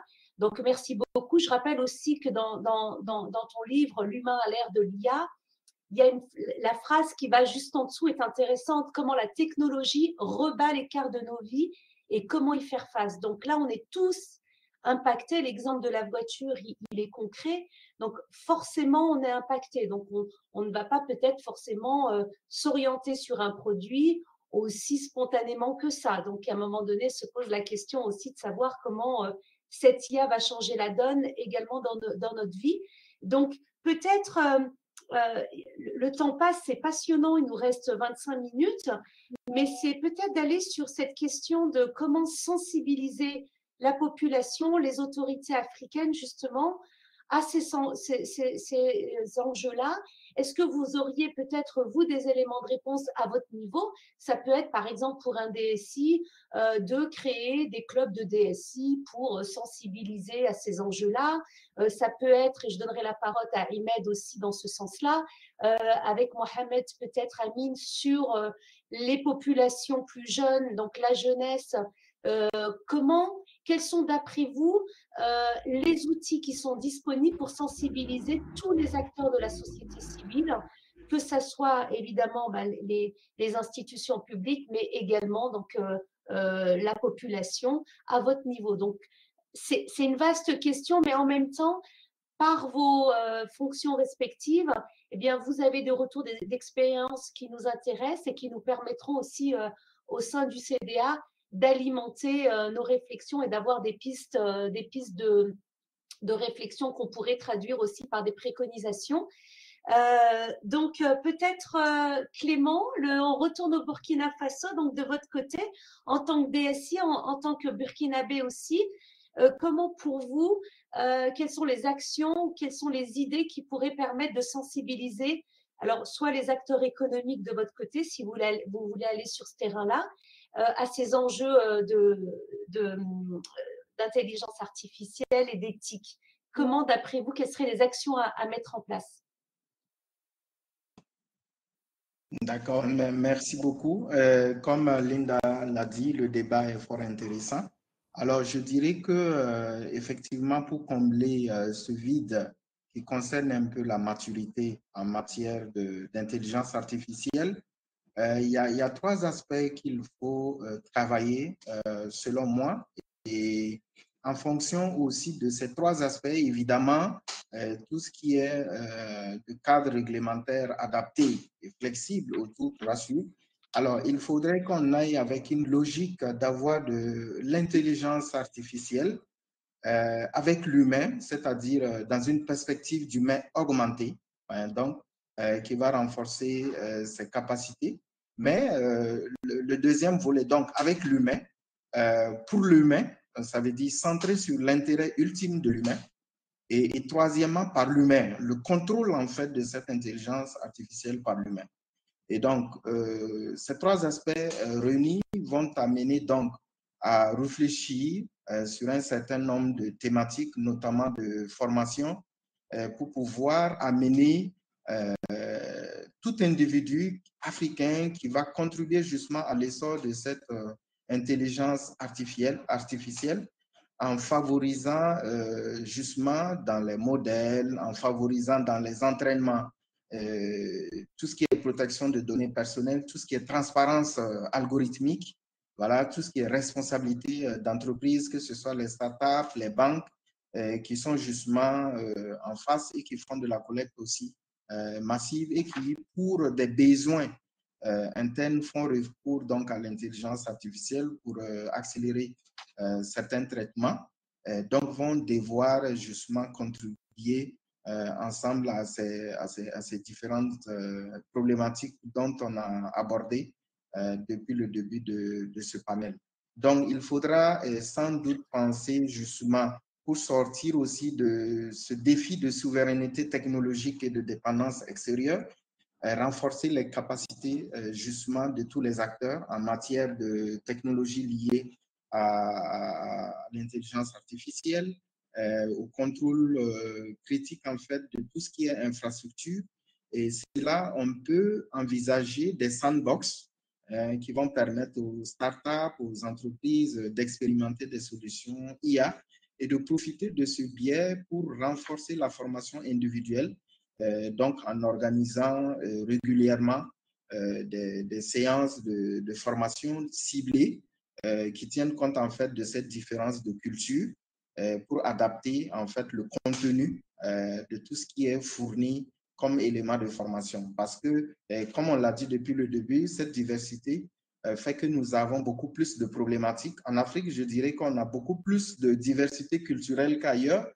Et ça, c'est un élément fondamental à prendre en compte pour pouvoir cibler le contenu de toute formation, de toute communication à deux tiers, pour qu'ils puissent comprendre, voilà, et qu'ils s'alignent justement à ces trois volets dont j'avais parlé, avec l'humain, pour l'humain et par l'humain. Donc, il y a beaucoup de choses comme ça qui pourront donc être faites. Il faut aussi peut-être, à travers cela, mettre des commissions de surveillance de l'IA, parce qu'au-delà de ce théorique, ce côté aussi échappe. Et c'est justement dans cette commission, par exemple, de surveillance, qu'on pourra avoir des use cases qui ne sont pas prévus, qui peuvent être débattus et venir renforcer les contenus de formation et pour sensibiliser davantage. Et on a vu, comme je le disais au départ, une adoption progressive par tous les États en termes de dispositifs, d'adoption, souvent même de lois spécifiques liées à l'IA et d'une orientation de flexibilité pour favoriser l'innovation. mais il faut de plus en plus aller vers une harmonisation régionale aussi, parce que quand on prend l'Afrique de l'Ouest, il y a des pratiques partagées, l'Afrique de l'Ouest, de l'Est, centrale, etc. Donc, on peut faire des clusters pour des harmonisations régionales et remonter maintenant pour fédérer et couvrir en fait toute l'Afrique en tant que telle. Et l'autre aspect aussi que je trouve qu'il faut dans cette démarche, c'est effectivement d'offrir aux citoyens une prise en charge de ses besoins. Ça veut dire, parce que c'est un des défis, l'absence de recours, c'est-à-dire en cas de violation, par exemple, de ses droits, en cas de choses subies, voilà, de préjudice subis vis-à-vis de l'IA, on n'a aucun dispositif, par exemple, qui permet aux citoyens africains, voilà, de faire recours de manière transparente, de manière totale. Donc, c'est là aussi, ça va permettre justement aux régulateurs de collecter des cas qui vont renforcer le dispositif réglementaire.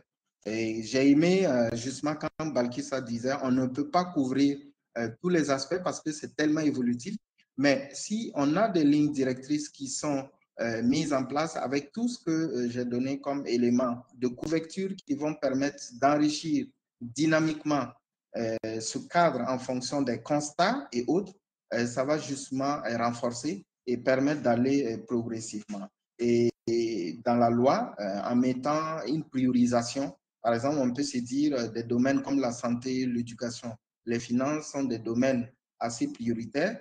Donc, ça veut dire au-delà des lignes directrices, on peut renforcer le dispositif concernant ces éléments. Et justement, avec tout le cadre, on va avoir des retours d'expérience qui vont permettre de saisir et de mieux adresser les contenus qui permettront justement aux différentes franges de comprendre, parce que cette fracture numérique, c'est une réalité, il faut la traiter au travers de tous ces éléments. Donc, il y a aussi les possibilités de faire des partenariats parce que le niveau de maturité par secteur, par pays, par région n'est pas le même. Donc, à travers des coopérations, des partenariats avec la coopération internationale et autres, ça va permettre de renforcer le dispositif et d'offrir justement un cadre beaucoup plus inclusif, beaucoup plus responsable et voilà, qui crescendo va connaître une amélioration et nous permettre justement d'avoir une certaine souveraineté et une certaine aisance. Voilà. Merci. C'est tellement passionné, il y a beaucoup à dire, mais je pense que je m'arrête là pour être complété par les autres panélistes. Merci. Merci Clément, votre réponse, ce qui est bien, c'est que je m'attendais à une réponse un peu plus technique, mais du coup, c'est génial parce que vous êtes un DSI, mais vous avez apporté aussi des réponses complètement transverses. Donc, vous avez rappelé effectivement la nécessité du cadre réglementaire, l'harmonisation aussi, puisque l'Afrique, c'est un grand continent, mais dans un seul pays, il peut y avoir des régions complètement aussi diversifiées. J'aime beaucoup votre phrase, oui à l'IA, mais avec, par et pour l'humain. Donc, et l'humain augmenté, donc pour son intérêt finalement à lui. Donc, ça c'est l'objectif majeur et fil directeur qu'il ne faut pas oublier finalement. Et avoir un lieu où même les startups elles-mêmes pourraient aussi se poser ces questions et savoir comment apporter l'amélioration et participer justement à la mise en place de ce cadre-là. Je vais peut-être donner la parole à Ahmed pour compléter ou apporter aussi des éléments de réponse en plus, pour ensuite poursuivre avec Mohamed Emin et Warda, et peut-être donner un mot de conclusion finalement à Balkissa, parce qu'on a la possibilité de l'avoir jusqu'au bout, donc on en profitera pour faire la conclusion. Donc, on part en Tunisie avec Rimed. Donc, Rimed, en complément justement des réponses apportées par votre confrère DSI, donc pour vous, quelles sont aussi les actions leviers qui permettraient justement de pouvoir sensibiliser la population, les acteurs économiques, les institutions publiques à la mise en place d'un certain nombre de mesures autour de l'IA pour avoir peut-être aussi une utilisation de l'IA beaucoup plus responsable et inclusive. Oui, je peux ajouter à mes confrères, en fait, moi, d'après ces dernières années, dans le domaine de l'IA, je pourrais faire un constat qui est de l'utilisation de l'IA dans le continent. C'est un constat qui est vraiment un peu noirci ou voire critique. Pourquoi? Aujourd'hui, tous nos écosystèmes de l'IA en Afrique, que ce soit nos étudiants, nos ingénieurs, nos startups, nos entreprises, tous ceux qui utilisent l'IA, ils utilisent des modèles préétablis qui sont faits par des mathématiciens et des experts occidentaux. Donc, en me basant ou en me basant par exemple, sur la dernière histoire de ce qui passait à la guerre de Liban, par exemple, où il y a des intervenants qui ont importé des mobiles de l'étranger. Et qu'est-ce qu'il y a? Il y a des intrus, il y a des applications intrus. Donc, vous connaissez bien la finalité de ce qui s'est passé. Donc, aujourd'hui, si nous continuons à utiliser des modèles préétablis, donc c'est ça la crainte au niveau de la souveraineté de nos données, la souveraineté de notre vie privée, la sécurité des droits des humains, du citoyen africain, et même la souveraineté des États du continent du pays. Donc, pour moi, la première chose très importante pour sensibiliser nos hommes politiques, c'est d'encourager la recherche et le développement dans ce domaine. C'est-à-dire, on doit développer nos propres solutions locales qui favorisent à la fois la recherche et le développement dans le domaine de l'IA et qui favorisent aussi l'innovation. Aujourd'hui, par exemple, il faut donner des incitations aux start-upers pour créer et pour innover des applications qui sont entraînées avec des données, nos propres données du continent. Aussi, il faut vraiment créer des instituts de recherche publics et en partenariat avec le privé pour faire de l'innovation et faire de la recherche. Donc ça, c'est une chose que les pays peuvent travailler. Autre chose, la souveraineté de nos données. Aujourd'hui, par exemple, on ne trouve pas des pays dans le continent qui ont mis en place des institutions ou des instances pour prendre soin de la souveraineté des données, pour protéger les données privées et personnelles de ses citoyens. Donc, il faut vraiment faire un grand effort et allouer les budgets pour mettre en place ces institutions et ces agences. Autre chose, donc il faut sensibiliser aussi nos citoyens de la sensibilité de leurs données personnelles. Aujourd'hui, nos étudiants, nos jeunes, même nos lycéens, ils utilisent les réseaux sociaux, ils mettent toutes leurs données personnelles et donc ça va engendrer que nos données ils seront vendues pour développer des solutions qui seront après vendues pour le continent africain.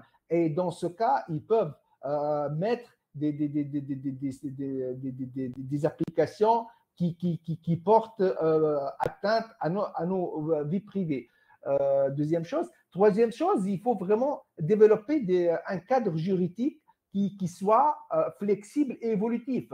C'est-à-dire, il faut vraiment que aujourd'hui, les entreprises qui veulent utiliser l'IA doivent savoir quelles sont les lois qui peuvent assurer leur activité dans le développement des applications d'intelligence artificielle. Ils doivent connaître quels sont les éventuels préjudices en cas de problématiques avec les consommateurs africains. Donc ça, c'est un autre point que l'État doit travailler pour développer l'utilisation de l'intelligence artificielle. Donc, ça, c'est... C'est parfait.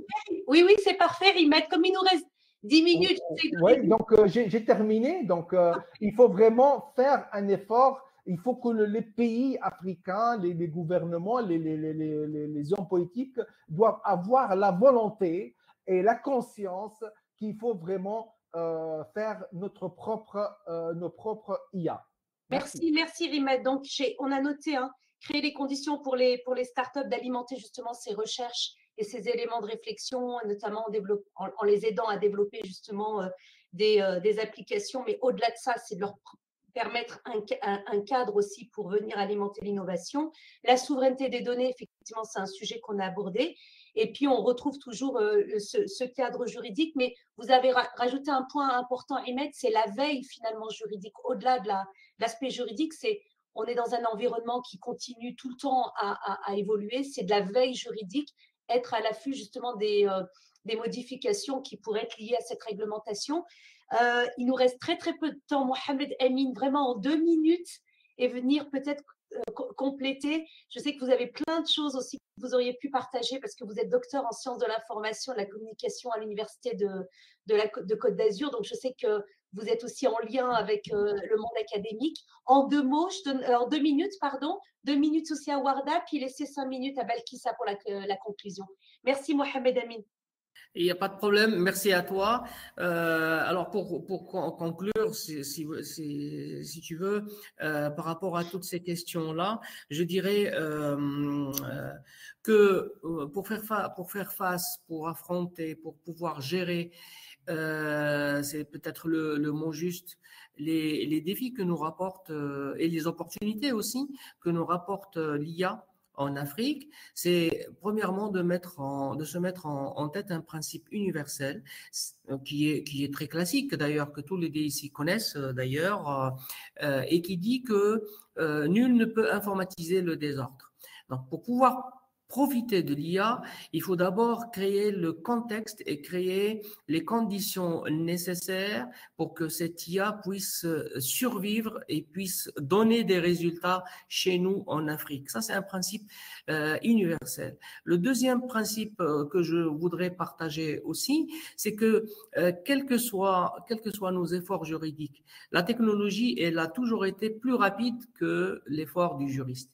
Donc, c'est classique chez nous, en Afrique de toute façon. Ça a été le cas, je le redirai encore une fois, pour les réseaux sociaux. Ça a été le cas pour les questions de cybersécurité, où les juristes se précipitent un peu pour émettre des lois et qui, malheureusement, parfois, sont des lois et qui étouffent un peu l'innovation, comme l'avait souligné Balkissa. Donc, faire des lois pour contrecarrer une force technologique, je ne pense pas que c'est la bonne voie qui s'offre à nous. Par contre, réfléchir de manière collégiale, c'est-à-dire que ne pas se limiter uniquement aux techniciens, je veux dire aux informaticiens, même si j'en suis un, mais élargir les réflexions et la transversalité de la question aux anthropologues, aux sociologues, à tous les acteurs que nous appelons les humanités numériques et qui peuvent apporter des réponses très concrètes, parfois qui sont parfois surprenantes à toutes ces questions-là. Donc, le panel autour de l'IA en Afrique ne devrait pas être accaparé uniquement par les techniciens, comme ça a été le cas historiquement en Amérique, en Europe, mais en Afrique, nous sommes un continent à une très forte diversité culturelle et sociale, et donc c'est à des spécialistes de ces secteurs-là qui doivent aussi contribuer avec nous à donner les bonnes réponses et les solutions à ces questions-là. Excellent, et tout à fait juste. Warda, en 2 mots, merci. Et puis ensuite, on tiendra même le timing avec une dernière conclusion de Balkissa. Warda, en 2 minutes. Avec un grand plaisir, merci beaucoup. Alors, sincèrement, j'aimerais juste conclure autour de plusieurs axes. Donc, je vais être brève, mais disons, ça va être riche. Le premier axe, pour moi, c'est absolument important, c'est l'éducation et la transmission. C'est-à-dire qu'aujourd'hui, il y a énormément de craintes autour de l'intelligence artificielle, mais il y a beaucoup d'avantages et beaucoup de bénéfices qu'on peut en tirer. Donc, c'est le premier message que j'aimerais transmettre, c'est monter en compétence sur l'intelligence artificielle. Ça a l'air compliqué de prime abord, mais sincèrement, étape par étape, ce n'est pas si compliqué. Deuxième élément, c'est au niveau des régulations. Effectivement, il faut qu'on soit connecté à travers le monde. Je suis un peu contre la philosophie d'être autarcie, vous voyez, un peu cloîtré entre nous. J'aime beaucoup la notion d'open innovation, donc de pouvoir innover. Aujourd'hui, pour pouvoir progresser, il faut qu'on soit tous ensemble, intercontinental, donc pas uniquement effectivement au niveau de l'Afrique. Et Afrique, il y a beaucoup de choses à faire, mais il y a aussi beaucoup de choses à faire dans le monde entier. Encore une fois, l'intelligence artificielle est en plein progrès. Et le dernier élément qui est pour moi qui est très important, c'est, je vais revenir sur l'éducation en particulier, c'est-à-dire que j'imagine énormément de choses et énormément de potentiel autour de l'éducation, car on a autant la capacité de pouvoir personnaliser l'éducation, autant des plus jeunes aux personnes les plus âgées, de façon très intergénérationnelle. Et ça va créer potentiellement des fractures, effectivement, parce que chacun apprend à son rythme. Mais j'y vois en fait une nouvelle civilisation, un nouveau monde qui peut se créer en fait grâce à l'intelligence artificielle. Et disons des potentiels qui peuvent être révélés, potentiellement aujourd'hui ne le sont pas. Donc voilà, énormément de positivité de mon côté et je serais ravie d'étendre le débat à travers d'autres tables rondes. Merci beaucoup. Merci beaucoup. Et puis, on aime dire de Wardec, c'est une entrepreneuse dans l'âme et une éternelle optimiste et pragmatique. Donc, merci pour ces mots. Et Balkissa, on a exactement 2 minutes pour conclure et laisser la place à la prochaine table ronde. Donc, merci déjà d'être resté parmi nous. Et puis, quelques mots de conclusion et de ce que vous retenez. Merci. Je pense que tout a été déjà dit. Donc, les priorités devraient être recherche et innovation, formation, y compris sur les aspects techniques, donner aussi l'accès à tout ce qui est crédit GPU pour les startups, donner l'accès à des outils AI open source. Il y a déjà, en fait, en termes d'éducation et renforcement de compétences, il y a des cours qui sont disponibles sur le continent. Je pense qu'il y a juste pas, l'information n'est pas peut-être accessible et connue de tous, mais c'est quelque chose qu'on pourrait partager. Je sais par exemple que en 2018, Meta avait contribué à la création du Master africain sur le machine learning, et c'était en 2018. On avait contribué à hauteur de 4 millions de dollars. Et c'est un master qui est aujourd'hui basé au Rwanda, mais aussi au Sénégal. Et il y a des experts de l'IA qui viennent de partout du monde, par exemple de nos bureaux de la Silicon Valley, de New York, de Paris, du Canada, qui viennent donner des cours pour les étudiants de ce master-là. Et avec une structure, pour ceux qui sont intéressés par tout ce qui est l'intelligence artificielle et les éthiques, il y a le Global Center on AI Governance qui a créé un cours sur l'IA et l'éthique au niveau de l'Université de Pretoria. Et là, ils sont en train aussi, je le sais, de vouloir le rendre disponible en Afrique francophone. Donc, il y a énormément de cours, il y a énormément de grants, de fonds qui sont disponibles. C'est juste avoir accès à l'information et pouvoir participer. Dans le chat, je vais partager quelques informations, mais je pourrais aussi envoyer aux organisateurs si après vous voulez partager avec les membres. Mais tout a été véritablement couvert, je dirais, et merci encore pour l'invitation. Et message aux régulateurs, essayez d'avoir vraiment un équilibre lorsque vous régulez. En tant qu'Afrique, on ne veut pas se retrouver dans la même situation que l'Europe, parce qu'en ce moment, l'Europe a de gros soucis avec l'intelligence artificielle à cause notamment de la loi sur la protection de données, le RGPD, mais aussi leur acte sur l'intelligence artificielle, ce qui fait que tous les modèles qui sont en train d'être développés ne sont pas développés pour l'Europe et ne sont pas accessibles à l'Europe. Donc, de nombreuses startups AI quittent l'Europe pour aller ailleurs où la régulation est plus favorable, où ils peuvent avoir accès à ces outils-là et continuer à innover. Merci beaucoup.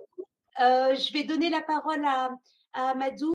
Le cluster Digital Africa, c'est aussi déjà de remonter des informations internes puisque on a par nos parcours, chacune et chacun, des informations. Et le but aussi de Amadou et du CDA, c'est de pouvoir être force de proposition en essayant justement chacun à notre niveau de collecter les infos. Donc Belkissa, vous avez fait référence à un certain nombre de choses que vous partagerez, mais on va les centraliser, les partager. Le message au régulateur est passé.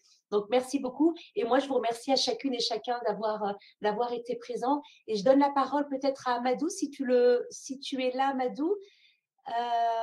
Sinon, si Paul Dara, je donne le bâton de parole au prochain modérateur de la table ronde numéro 2, qui est l'inclusion numérique, réduire la fracture numérique grâce à l'IA.